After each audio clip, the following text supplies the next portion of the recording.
You want to talk about a sneaky good game, I think, flying under the radar this week a little bit because of some of the other more notable matchups, Texas, Oklahoma, Alabama, Texas A&M, whatever.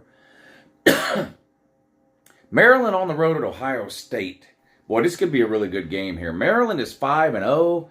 I think a lot of people don't even know that. They're unranked, I think, in the polls, or maybe they just snuck in somewhere in the 2025 this last week. But anyway, nobody's been talking about them, and I know the who have you played deal. That they've played basically three nobodies, and then they played Michigan State, which is kind of another nobody, and they've played Indiana. But here's the thing: they've blown all those teams out. I mean, it hasn't even been close in any of their 5 games. Now, Ohio State is also undefeated. They're coming off of a bye week. They've got a huge win on the road at Notre Dame. That's obviously a better win than anything Maryland's got. And I'm not saying Maryland is as good or better than Ohio State. I just think this is a really interesting game.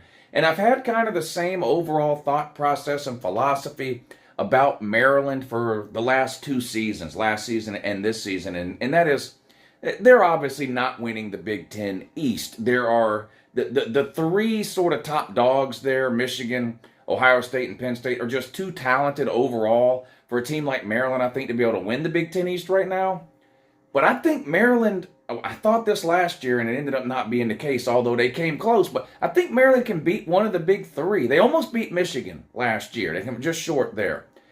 I think they might can beat one of the big 3 this year. Now, this is going to be a tall task here on the road. Obviously, you'd rather have them at home. On the road at Ohio State, with Ohio State coming off of a bye week. So not only do they get an extra week to prepare, heal up any guys who might have been dinged up in the first sort of month of the season, but with a first-year starter at quarterback, Kyle McCord, this is a whole extra week of practice he gets to work on things like timing and all of that with the just absolutely elite wide receiver core that Ohio State has. But one thing you might not know about this game, the quarterback, who's got the better quarterback in this game?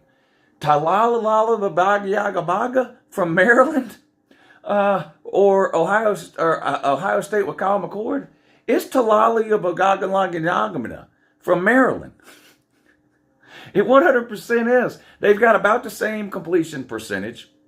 Talagabaga has more yards, and he has twice as many touchdown passes as Kyle McCord. That's crazy to me, given the receivers that Kyle McCord has. Kyle McCord only has 6 touchdown passes so far this season at Ohio State. Talia Talagamanaganaga has 13. He's also got 3 rushing touchdowns, the quarterback at Maryland. He doesn't run the ball a lot. 3 or 4 times a game. But he's got 3 rushing touchdowns, 3 passing touchdowns. He's thrown for more yards. Exact same completion percentage, 65%, I think, for both of them. He's been a better quarterback. Now, he's had a ton of experience. He's one of these kids that's on the Stetson Bennett / like Joe Milton plan, where they're in college for like 6 years, it seems like. And Maryland is sneaky good on the lines of scrimmage, too. They get after the quarterback well. They run the ball pretty well. They give up some passing yards now. So Kyle McCord could have a big game here. They give up some passing yards. But listen to this, Maryland, in the turnover category. Maryland is second in the country in turnover margin. In the last 4 games, 12 turnovers for Maryland's defense. 12 turnovers forced by this Maryland defense. Now, how do you win as an underdog on the road against a better team? How do you do that? You force them to turn the ball over, right? Now, this is an area where Ohio State has performed really well this year. They have not committed very many turnovers this year. But, again, if you're looking for a possible upset here, that's one of the ways that it happens in college football. A favorite starts turning the ball over. I think this is going to be a better game than a lot of people think. It's a big spread, almost 3 touchdowns. It started off around 20 points. Ohio State was favored. It's down to 18.5 at the time I'm recording this video, which is Thursday around lunchtime. It's hard for me to pick Maryland in an outright upset here. I do think, like I mentioned, they're probably good enough to beat one of the big 3 out of the Big Ten East, either Ohio State, Michigan, or Penn State. Trying to figure out specifically which one it might be becomes even harder. But I do think they can keep this thing within the spread. I really do. I'm going to take Maryland in the points in this game. I don't think they. I can't pick them to win outright. I can't. Ohio State really impressed me. Kyle McCord, I think, really grew up in the last minute of that game. That touchdown drive there at the end that would have been a great drive by a fourth year or a fifth year senior. Never mind a kid that's making basically his fourth start of his career. That showed me a lot there from Kyle McCord at the end of that game.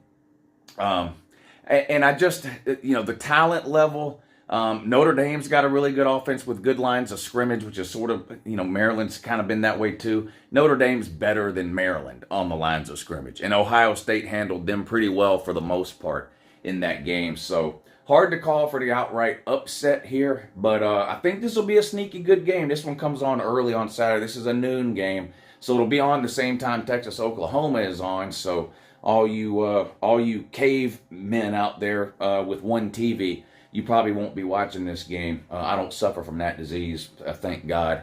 I'll be able to watch. I'll be able to watch both games. But I do think this is a sneaky good game. And if you're not going to watch it, I'm just kidding about the caveman thing. Most people only have one TV to watch football on. At least keep an eye on the score, though. And it might be a type of thing where in the second half you find yourself wanting to click over and watch a little bit of it if it's closer than expected. Anyway, I guess I'll take Ohio State to win the game outright, but I'm going to take Maryland and the 18.5 points. I really do think they can keep it a little closer than that.